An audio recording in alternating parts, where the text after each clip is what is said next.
Doctor Bhimrao Ambedkar द्वारा रचित भारत का संविधान दुनिया का सबसे बड़ा लिखित संविधान है। यह अपनी लेखन व चित्रकला के लिए भी प्रसिद्ध है। इसके 22 भागों में प्रत्येक भाग के प्रथम पृष्ठ को एक शानदार चित्र से तथा सभी अन्य पृष्ठों को खूबसूरत बॉर्डर से सजाया गया है। ये चित्र भारतीय इतिहास, सभ्यता एवं संस्कृति को दर्शाते हैं। संविधान के इस पहलू का इस प्रकार का अध्ययन शायद ही पहले कभी किया गया हो। मुझे पूरा विश्वास है कि इस डॉक्यूमेंट्री से आप सभी को ज्ञानवर्धक और रोचक तथ्यों की जानकारी मिलेगी। बहुत बहुत शुभकामनाएं। धन्यवाद। जय भारत।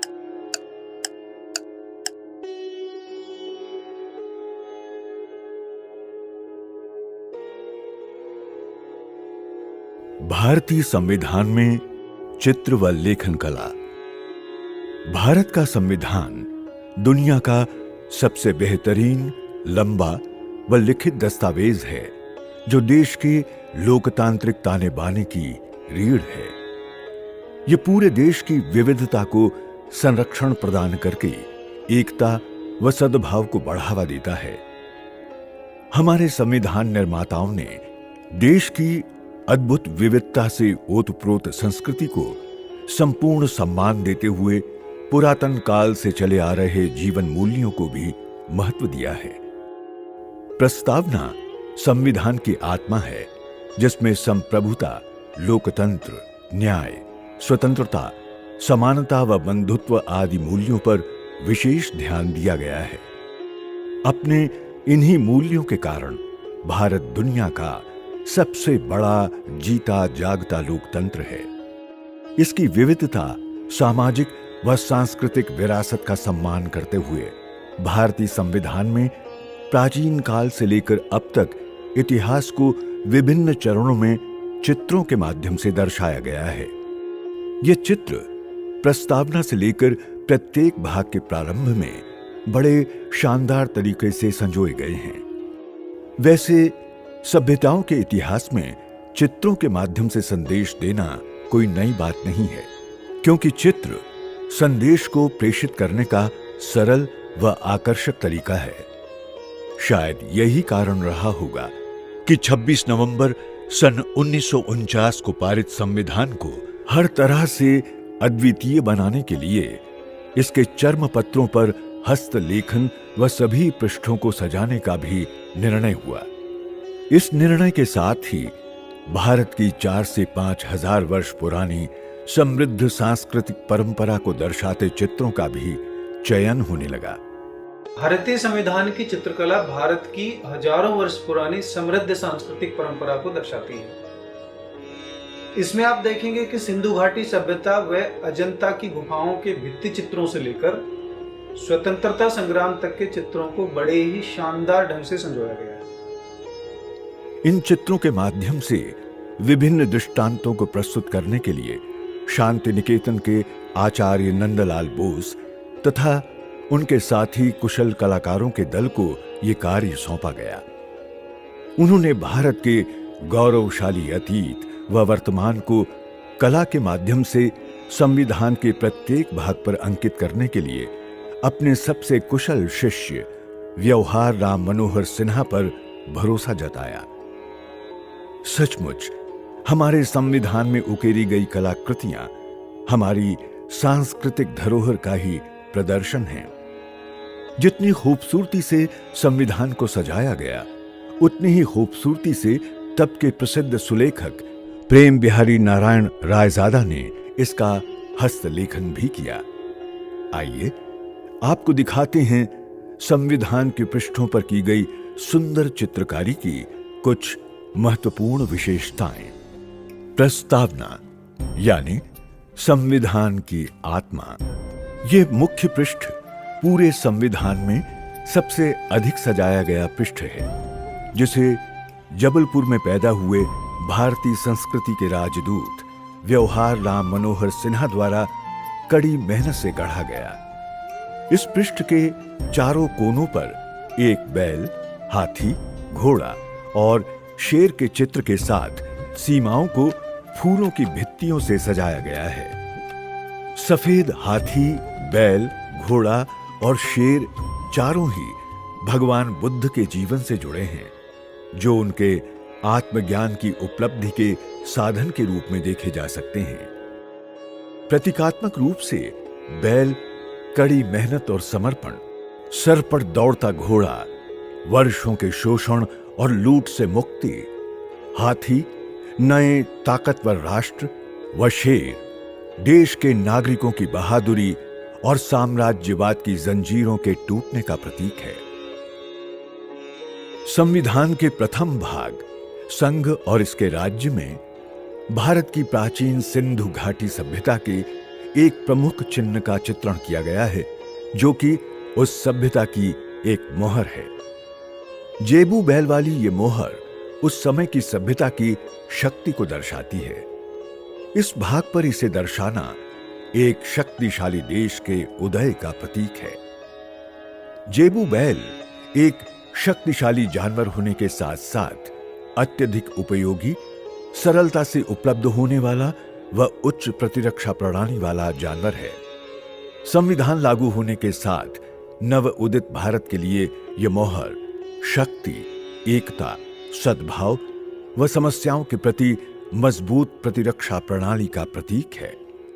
संविधान का भाग 2 नागरिकता है, जिस पर आसाम प्रांत के वैदिक गुरुकुलों का वनों सहित चित्रण है, जो प्राचीन काल से ही ज्ञान प्राप्ति के पवित्र केंद्र रहे हैं और भारतीय सांस्कृतिक परंपरा में समानता के अभूतपूर्व उदाहरण भी। यहां के आचार्य छात्रों के सामाजिक स्तर को दरकिनार कर सबको एक समान दर्जा देते आए हैं। इस भाग पर यह चित्र भारतीय गणतंत्र को एक विशाल गुरुकुल की तरह दर्शाता है, जिसके समस्त नागरिकों के संविधान प्रदत्त अधिकार समान हैं। विविधता में एकता का यह अभूतपूर्व व अद्भुत उदाहरण है। भारतीय संविधान के भाग 3 मौलिक अधिकार को बाकी भागों की तरह खूबसूरत बॉर्डर के साथ साथ भारतीय महाकाव्य रामायण के एक चित्र से सजाया गया है, जिसमें लंका विजय के पश्चात सीता माता को भगवान राम और उनके छोटे भाई लक्ष्मण द्वारा रक्षित दर्शाया गया है। यह चित्र बरसों की उदासीनता के पश्चात नए स्वतंत्र, अधिकार युक्त व आनंददायक युग के आगमन का भी प्रतीक है। ये भाग प्रत्येक नागरिक को जाति, पंथ, लिंग या धर्म से परे बुनियादी अधिकारों का प्रयोग करने की शक्ति प्रदान करता है और सबको कानूनन समानता प्रदान करता है। यह चित्र पुरातन काल से चली आ रही भारत की नैतिकता, नैतिक मूल्य प्रणाली और उनके बचाव के लिए देश के भीतर एक न्याय प्रणाली के उत्थान का भी प्रतीक है। भाग 4 राज्य की नीति के निदेशक तत्व है, जिस पर दुनिया के सबसे बड़े महाकाव्य महाभारत के एक दृष्टांत से भगवान कृष्ण द्वारा अर्जुन को युद्ध के मैदान में पवित्र गीता के उपदेश देते हुए दिखाया गया है। गीता ज्ञान का सही संदेश और निर्देश देकर कर्तव्य पथ पर निर्भीक होकर चलने का प्रतीक है। इस पवित्र ग्रंथ के नैतिक संदेशों में राज्य और उसके नागरिकों का सामाजिक आर्थिक विकास और उसके लिए विनियमित निर्देशों का संकलन है। संविधान के 15 अनुच्छेदों वाले इस भाग में अर्जुन को राज्य व गीता को कल्याणकारी राज्य में अधिकतम और कुशल विकास के लिए आवश्यक व सही दिशा निर्देशों का प्रतिनिधित्व करते दिखाया गया प्रतीत होता है। संविधान का 5वां भाग संघ है, जो 99 अनुच्छेदों सहित सबसे लंबा भाग है।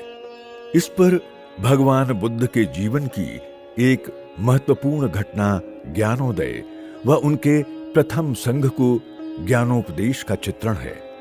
यह चित्र मानव जाति के नव उदय में सभी प्रलोभनों पर विजय प्राप्त कर अज्ञान से ज्ञान व आत्मबोध की यात्रा को दर्शाता है।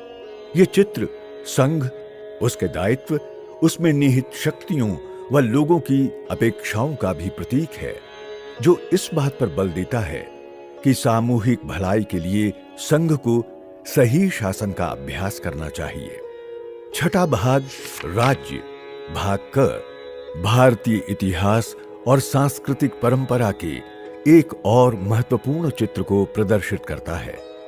भगवान महावीर जैन धर्म के संस्थापक, 24वें तीर्थंकर और पार्श्वनाथ के आध्यात्मिक उत्तराधिकारी हैं। उनका ये चित्र सांसारिक मोह का त्याग, तपस्या, आध्यात्मिक जागृति, ज्ञान, अहिंसा और सर्वज्ञता के माध्यम से शरीर में व्याप्त वासनाओं व इसके अंगों पर नियंत्रण करके मानव को पीड़ा मुक्त कर मोक्ष प्राप्ति का प्रतीक है। इस भाग में वर्णित राज्य की कार्यपालिका, विधायिका और न्यायपालिका की संरचना, शक्ति और कार्यों पर यह चित्र सटीक बैठता है। 7वें भाग में पहली अनुसूची के भाग ख के राज्य और वे रियासतें शामिल थीं जिनको राष्ट्रपति द्वारा नियुक्त राज प्रमुखों द्वारा शासित किया गया था। इस भाग को 7वें संविधान संशोधन अधिनियम 1956 की धारा 29 और अनुसूची द्वारा निरस्त कर दिया गया। भाग 7 में सम्राट अशोक द्वारा बौद्ध धर्म के विचारों और सिद्धांतों को फैलाने का दृश्य दर्शाया गया है। सम्राट अशोक ने अपने गुरु चाणक्य के कुशल परामर्श से आज के ईरान से लेकर पूरे भारतीय उपमहाद्वीप तक एक विशाल साम्राज्य पर शासन किया। कलिंग युद्ध के परिणाम स्वरूप होने वाले दुख और हृदय परिवर्तन के कारण उन्होंने अपनी समस्त सांसारिक संपत्ति को त्याग दिया और स्वयं को बौद्ध धर्म को समर्पित कर दिया। ये रियासतों को युद्ध और विनाश से मुक्त किए जाने का प्रतीक है, जिसमें सम्राट ने राज प्रमुखों का प्रतिनिधित्व किया। भारतीय संविधान के भाग 8 संघ राज्य क्षेत्र में गुप्तकालीन कला और इसके कालांतर में विकास के चित्र शामिल हैं। गुप्त काल को आमतौर पर सभी प्रमुख धार्मिक समूहों के लिए उत्तर भारतीय कला का शिखर व स्वर्ण युग माना जाता है। इस अवधि में हिंदू कला में प्रतिष्ठित नक्काशीदार पत्थर से देव मूर्तियां बनी, जबकि बुद्ध आकृति और जैन तीर्थंकर की मूर्तियां बड़े पैमाने पर बनी। ये विशिष्ट तथा गतिशील कला शैली केंद्र शासित प्रदेशों, विशेष रूप से दिल्ली और इसके प्रशासन और विनियमन के महत्व का प्रतीक है। भारतीय संविधान का भाग 9 पंचायत, नगरपालिकाएं व सहकारी सोसाइटियां में महान सम्राट विक्रमादित्य के दरबार के दृश्य का चित्रण किया गया है, जिसमें नृत्य करती हुई नर्तकियों के चारों ओर राजाओं का घेरा है। यह चित्र कलात्मक दृष्टि से अत्यंत श्रेष्ठ है।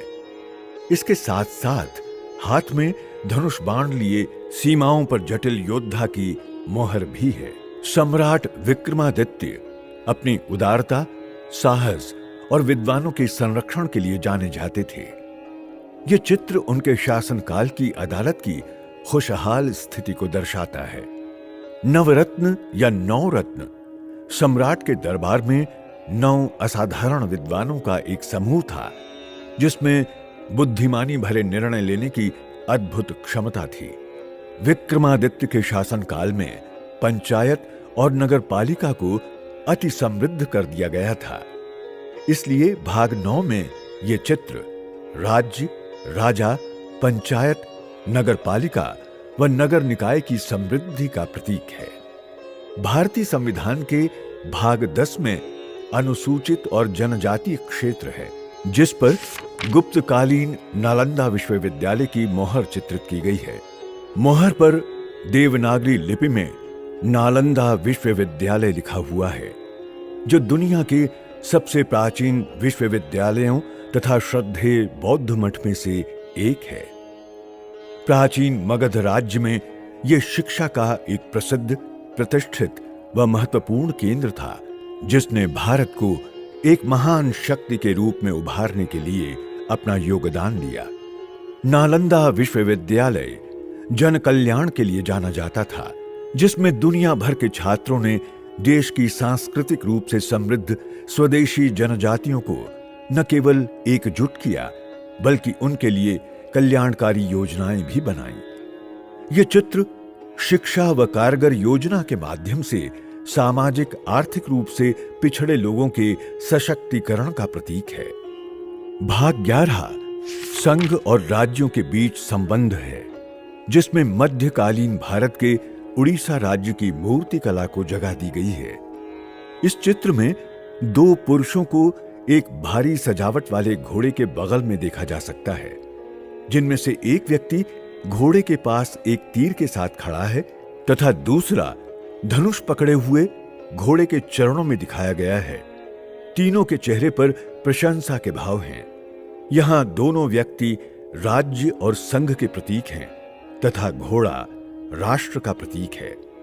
तस्वीर इस विचार पर बल देती है कि राज्य और संघ को देश के सुचारू कामकाज के लिए सही निर्णय द्वारा सामंजस्य और इसकी पालना करने की आवश्यकता है। भाग 12 जो कि वित्त, संपत्ति, संविदाएं और वाद है, इसमें नटराज की नृत्य अवस्था की छवि को भ्रम के प्रतीक एक बौने व्यक्ति को रौंदते हुए दर्शाया गया है। इस छवि का उपयोग धन और संपत्ति के भौतिक गुणों के साथ उत्पन्न होने वाले किसी भी लालच या स्वार्थ को ध्वस्त करने के लिए किया जाता है। इस अवस्था के 4 चक्र वित्त, संपत्ति, अनुबंध व कानूनी दांव पेंच के प्रतीक हैं। ये चित्र निष्पक्षता, शक्ति, स्थिरता एवं दुर्गुणों के निरोध का प्रतीक है। भाग 13 भारत राज्य क्षेत्र के भीतर व्यापार, वाणिज्य और समागम है, जिस पर महाबलीपुरम के राजा भागीरथ की तपस्या और ऐतिहासिक व पवित्र देवी गंगा नदी के अवतरण के दृश्य हैं। कालखंड के हिसाब से ये दृश्य अब तक बने क्रम को तोड़ता है, तो भी ये प्रासंगिक है। गंगा भारत की जीवन रेखा है, जो लगभग 1/3 जनसंख्या का मां की भांति पोषण करती है तथा जिसके तट पर कई प्रांत व राजधानियां स्थित हैं। ये नदी प्राचीन काल से व्यापार का भी एक महत्वपूर्ण माध्यम रही है, जिसकी भूमिका का वर्णन प्राचीन ग्रीक यात्री मेगास्थनीज ने भी किया है। इस भाग की विषय वस्तु व इस पर अंकित चित्र में वास्तव में गहन संबंध है। भारतीय संविधान का भाग 14 संघ और राज्यों के अधीन सेवाएं है। इस भाग में मुगल स्थापत्य कला के साथ बादशाह अकबर और उनके 3 दरबारी बैठे हुए हैं, जिनके पीछे चमर ढुलाती हुई महिला है। अकबर के काल को मुगल साम्राज्य का स्वर्ण युग माना जाता है, जिसमें कला और संस्कृति का अभूतपूर्व विकास हुआ। अपने नवरत्नों के कुशल परामर्श के माध्यम से अकबर ने प्रभावी शासन स्थापित किया। उनका उत्कृष्ट साम्राज्य राज्य के अधिकारियों और श्रमिकों की सक्षम सेवा, नैतिकता, कर्तव्यपरायणता, सामाजिक एकता व सुशासन से राष्ट्रहित का प्रतीक है। भारतीय संविधान का भाग 15 निर्वाचन है।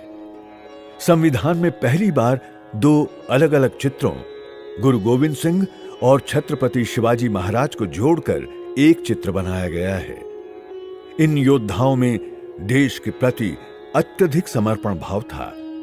नागरिकों ने उन्हें प्रत्यक्ष चुनाव के माध्यम से अपना प्रतिनिधि बनाया था। उनकी अत्याचार के विरुद्ध नेतृत्व क्षमता, लोकहित के फैसले और असाधारण साहस के कारण उनके बलिदान के सैकड़ों वर्ष बाद भी उन्हें सम्मानित आदर्श व्यक्तित्व के रूप में देखा जाता है। दोनों ही योद्धा संकट के समय में सही निर्णय व नागरिकों की भलाई के लिए काम आने वाले प्रतिनिधि के प्रतीक हैं। भारतीय संविधान का भाग 16 कुछ वर्गों के संबंध में विशेष उपबंध है। इसमें टाइगर ऑफ मैसूर, टीपू सुल्तान और झांसी की रानी लक्ष्मीबाई की तस्वीरें हैं। दोनों ही योद्धाओं ने साम्राज्यवादियों के फांसीवादी शासन के खिलाफ लड़ाई लड़ी और देश को शोषण से बचाने के लिए अपना जीवन कुर्बान कर दिया। उनके अनुकरणीय जीवन और जन उपयोगी विद्रोही तेवरों ने ब्रिटिश शासन की नींव तक हिला दी थी। ये चित्र वर्षों तक शोषण व भेदभाव के शिकार वर्गों के हितों के लिए बलिदान का प्रतीक है। टीपू सुल्तान और रानी लक्ष्मीबाई के बलिदान पीड़ित व सामाजिक रूप से पिछड़े वर्गों के अधिकारों और हितों की रक्षा के प्रतीक है। भारतीय संविधान के भाग 17 राजभाषा में महात्मा गांधी और उनके दांडी मार्च का चित्रण है। गांधी जी का दांडी मार्च अंग्रेजों की भेदभावपूर्ण नीतियों के खिलाफ सविनय अवज्ञा आंदोलन को शुरू करने का सबसे अच्छा साधन रहा। यह आंदोलन राष्ट्रवाद व राष्ट्रीय एकता के लिए अत्यंत उपयोगी सिद्ध हुआ। इस आंदोलन की तरह ही हमारी राष्ट्रभाषा भी सभी देशवासियों की भावनाओं से जुड़ी है और संपूर्ण राष्ट्र को एक सूत्र में पिरोए रखती है। गांधी जी ने भी अपने लेखन के माध्यम से राष्ट्रभाषा व स्वदेशी भारतीय भाषाओं के प्रति अपना सम्मान प्रकट किया। यह चित्र मजबूत विचार और राष्ट्रीय एकता का प्रतीक है। भारतीय संविधान का भाग 18 आपात उपबंध है, जिस पर महात्मा गांधी व दीनबंधु एंड्रयूज के नोआखाली के दंगा प्रभावित क्षेत्रों का दौरा करने का चित्रण है। इस चित्र में एक हिंदू महिला गांधी जी को तिलक लगा रही है और कुछ मुस्लिम पुरुष खड़े हैं। ये दंगे भारत की आजादी के लगभग 1 साल पहले बंगाल के चटगांव डिवीजन में हुए। गांधी जी शांति और सांप्रदायिक सद्भाव को बहाल करने के लिए 4 महीने के लिए नोआखाली में रहे। यह चित्र उन आवश्यक कदमों का प्रतीक है जो आपात स्थितियों में देश की सुरक्षा व संप्रभुता की रक्षा के लिए उठाए जाने चाहिए। भारतीय संविधान का भाग 19 प्रकीर्ण है, जिसमें भारतीय स्वतंत्रता आंदोलन के प्रमुख नेता सुभाष चंद्र बोस को अन्य देशभक्तों का मार्गदर्शन करते हुए व आजाद हिंद फौज का सैल्यूट लेते हुए दर्शाया गया है। इस चित्र पर अंग्रेजी भाषा में लिखा हुआ है कि इस पवित्र युद्ध में उनकी फौज राष्ट्रपिता महात्मा गांधी का आशीर्वाद मांगती है। उन्हें मातृभूमि से अत्यधिक प्रेम था और उन्होंने ब्रिटिश सेनाओं को पराजित करने के लिए अन्य देशों से भी समर्थन प्राप्त किया। यह चित्र किसी योजना को साकार रूप देने के लिए विविध प्रकार के उपलब्ध साधनों को जुटाने, उनके प्रयोग व अन्य देशभक्तों के साथ साथ राष्ट्रपति, राज्यपालों, राज प्रमुखों और तत्कालीन रियासतों के शासकों के संरक्षण और सुरक्षा का प्रतीक है। भारतीय संविधान के भाग 20 संविधान संशोधन पर हिमालय के उतंग शिखर दर्शाए गए हैं, जो कि भारतीय संस्कृति और सभ्यता की ऊंचाई, दृढ़ता, विस्तार, कोमलता, स्वच्छता, विविधता व पवित्रता के प्रतिबिंब हैं। हिमालय भारत की रक्षार्थ बहादुर सिपाही की भांति अटिक खड़ा है। संविधान के संशोधन वाले भाग पर इसका चित्रण जन उपयोगी धाराओं की गतिशीलता व मूल ढांचे की दृढ़ता व विस्तार को दर्शाता है। हिमालय और संविधान दोनों ही भारत के विशाल गौरव हैं। यह चित्र अमर कवि जयशंकर प्रसाद की देशभक्तिपूर्ण कविता में वर्णित मनोभावों को व्यक्त करता है, जिसमें कहा गया है, हिमाद्रि तुंग श्रृंग से प्रबुद्ध शुद्ध भारती, स्वयं प्रभा समुज्ज्वला स्वतंत्रता पुकारती, अमर्त्य वीर पुत्र हो दृढ़ प्रतिज्ञ सोच लो, प्रशस्त पुण्य पंथ है, बढ़े चलो बढ़े चलो। भारतीय संविधान का भाग 21 अस्थायी, संक्रमणकालीन और विशेष उपबंध है, जिसमें रेगिस्तान में ऊंट की पीठ पर यात्रा करने वाले लोगों के काफिले का चित्रण है। भारत के राज्यों में जलवायु भिन्नता के कारण अस्थायी प्रवास होते हैं। मौसम के संक्रमण काल में इस प्रकार के प्रवास विपरीत परिस्थितियों का आसानी से मुकाबला करने हेतु किए जाते हैं। इस भाग में कुछ राज्यों को प्रदान किए गए अस्थायी संक्रमणकालीन व विशेष उपबंध के साथ ये चित्र प्रासंगिक है। 22वां व अंतिम भाग, संक्षिप्त नाम प्रारंभ, हिंदी में प्राधिकृत पाठ और निरसन है। इसमें समुद्री जहाज व लहरों का चित्रण है, जो हमारे गौरवशाली सामुद्रिक विस्तार और हमारी यात्राओं का प्रतीक है। किसी समय भारत बर्मा यानी आज के म्यांमार, इंडोनेशिया, मलय जैसे द्वीपों पर अपना अधिकार रखता था। यह चित्र इस बात का भी प्रतीक है कि आतताइयों और आक्रांताओं द्वारा पैदा की गई विभिन्न प्रकार की विपरीत लहरों के बीच फंसने के बाद भी भारत माता का जहाज एकता और सद्भाव की अपने चिर परिचित शक्ति के साथ अविचलित खड़ा रहा। विश्व प्रसिद्ध महाकाव्य रामायण व महाभारत सहित अन्य चित्रों से सजा हमारा संविधान विविधता में एकता व समृद्ध सांस्कृतिक परंपरा का अद्भुत उदाहरण है।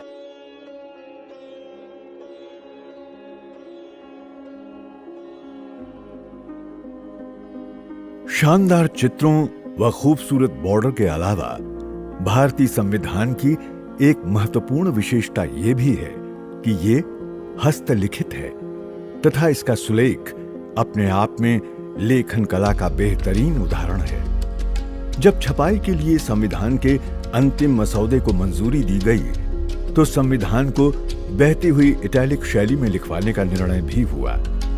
दुनिया का सबसे बड़ा संविधान होने के नाते पूरे संविधान को कलमबद्ध करना एक कठिन कार्य था, परंतु तत्कालीन प्रसिद्ध सुलेखक प्रेम बिहारी नारायण रायजादा, जो दिल्ली विश्वविद्यालय के सेंट स्टीफेंस कॉलेज से स्नातक थे और पारंपरिक सुलेखाकारों के परिवार से थे, उनसे संपर्क किया गया तो उन्होंने इस कठिन कार्य के लिए हाँ कह दी। हमारे संविधान का सुलेखन प्रेम बिहारी नारायण रायजादा साहब ने बहती हुई इटैलिक शैली में कड़ी मेहनत से पूर्ण किया, जिसने इसे एक सुंदर दस्तावेज बना दिया। इसका हस्तलेखन चर्म पत्रों पर इतने सुंदर ढंग से हुआ है कि ये आज भी सबका मन मोह लेता है। वास्तव में ये एक अद्भुत दस्तावेज है। इस अत्यधिक धैर्य और कौशलपूर्ण कार्य के लिए उन्होंने शर्त रखी कि वो हर पृष्ठ पर अपना नाम जरूर लिखेंगे और अंत में अपने गुरु व दादाजी का नाम भी लिखेंगे। भारत सरकार ने उनकी शर्त को स्वीकार किया और उन्हें संविधान के सुलेखन का काम सौंप दिया। सुलेखन की पूरी प्रक्रिया में लगभग 6 महीने का समय लगा और 432 पेन होल्डर निब का उपयोग किया गया था।